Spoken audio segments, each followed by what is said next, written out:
Hello, hello. Good morning. I've been screaming last night at the speaker's dinner, so my voice is a bit not at point, but I think I will be possible to hear me, right? Okay, that's good. Well, hi everybody. Super cool to be here, and I'm happy to talk you to the project Copernicus, as it's called, where in which we are exploring a decentralized society.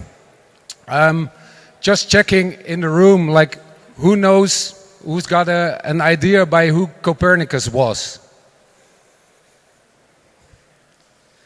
Somewhere a bit? Okay, let me help you out there.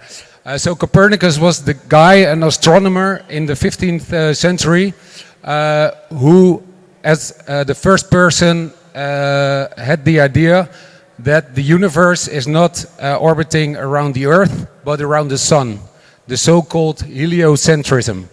And with that scientific discovery, he had a very big influence in his time, because it literally turned all the power structures in the world upside down. And that brings me to the first video to show you. I think we've even seen the tip of the iceberg. I think the potential of what the internet is going to do to society, both good and bad, is unimaginable. I think we're actually on the cusp of something exhilarating and terrifying. It's just a tool though, isn't it? No, it's not. No, it's an alien life form. What do you think, I mean, when you think then about the Is there life on Mars? Yes, it's just landed here. But it's simply a different delivery system there. You're arguing about something more profound. Oh yeah, I'm talking about the actual context, and the state of content is going to be so different to anything that we can really envisage at the moment, where the interplay between the user and the provider will be so insympatical. It's going to crush our ideas of what mediums are all about. Yeah, so this is exactly the thesis on which project Copernicus is built upon, because the assumption from my point is that we're living in exactly the same time as Copernicus did. We're literally reinventing the fabric of reality, and in the context of Amsterdam, that's the place where I'm situated, we are reinventing this world, first by collecting artifacts from this period in time, second by organizing salons in which we have conversations on this transformation, and thirdly with publications where we inform non-crypto people about this transition. So what is the transition all about? There's a lot to say about it. I do that in most of the publications, but this figure tells it best. I literally think we are gonna reinvent our existence as human beings by redefining how we are connecting to first machines, and AI is the most important technology there. Second, how we interact with our material world, and the metaverse or virtual worlds, however you call it, is gonna support that transition. And the last one is the one of the agent and the principle, and that is where we as humans are going to interact with each other in a completely different way. And in the middle of this, there's the human that needs to reinvent themselves and that needs to ignite themselves into this new reality. How do we do it? The presentations before were about greed and crypto, NFTs, blah, blah, blah. I don't mean that not nice, but the thing is, I would say that the transition is of a way bigger magnitude than that. And I think the last 4 or 5 years showed us a huge mirror on where it can go and where it better probably not go. And what we did with the group of artists and scientists, entrepreneurs from Amsterdam, is literally curate a collection that shows how it can be done in the future.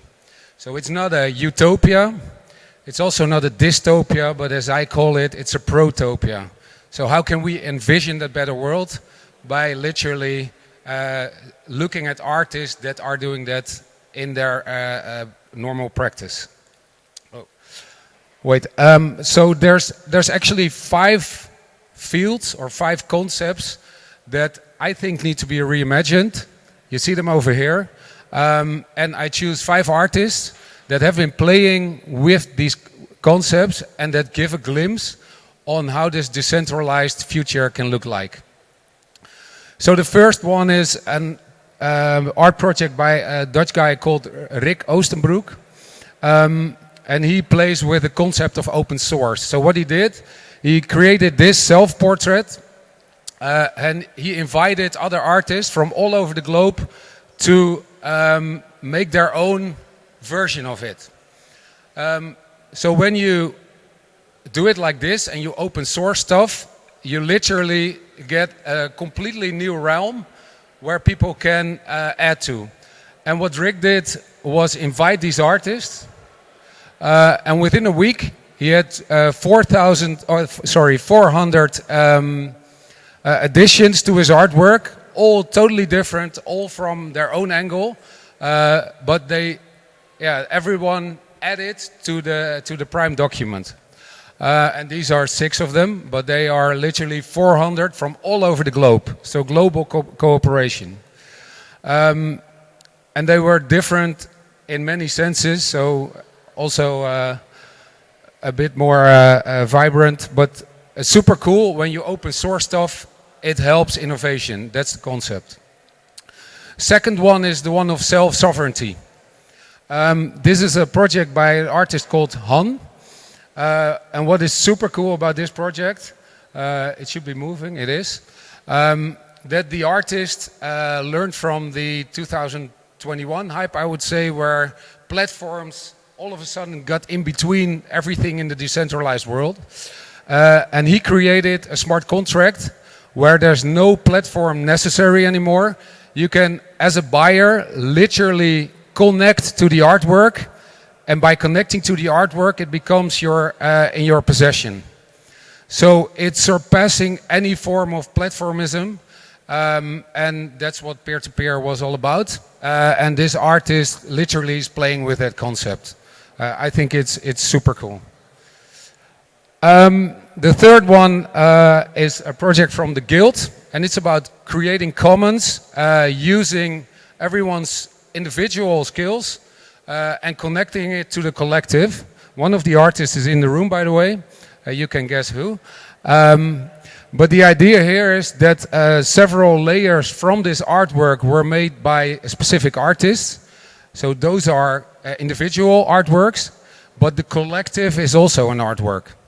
And this is how you co-create in a completely new way and also on a global scale. The third one is the one I'm struggling with a bit, but what I see coming is so-called self-conscious commons. These are projects that learn by doing and are in their protocol still open, so they are not too closed in creating a new reality by setting a too fixed of a protocol. This is a Dutch artist who created this series of artworks. He built his own studio around it, and the studio is still evolving into this new reality. Sometimes he creates a physical artwork from it. Sometimes he gives people a PO-op if they visit an event of his. But he creates around this bureau a complete group of followers. Last one is the one where regeneration is brought into practice with exponential technologies. This artist, he produced a bot that every time an acre of land in the Amazon forest is demolished, this bot writes a poem about this acre of land. He then mints this poem as an NFT, sells the NFT, and with the money he buys back land to build new forest. And this is how I think that value systems are going to evolve. They should be closed systems that regenerate and make the world better in the end. And art can make a very cool, can play a very cool role in this. So, open source, self-sovereignty, commons, self-conscious commons, and regenerative commons. That's what the world, I think, will look like in 100 years. There's a lot to experiment there. There's a lot to learn. Yeah, that's where the beer comes in. And that's where I highly invite you to connect to the guys with the beer shirts. Because this beer brand, behind the QR code, houses all the artists that experiment with this new world. So if you drink beer at the booth in the big hall, there you can drink it, talk to the guys about the artworks and about decentralization, and just have a good time, pretty much. Then we're about to round it off, I would say. We keep on experimenting. We keep on collecting the experiments. We keep on talking about them in the salons, and we keep on publishing about it. So if you have ideas that you want to share or projects that you miss, please come to me or to the guys from the beer team. And yeah, happy to ignite our way into the next 100 years, actually. So.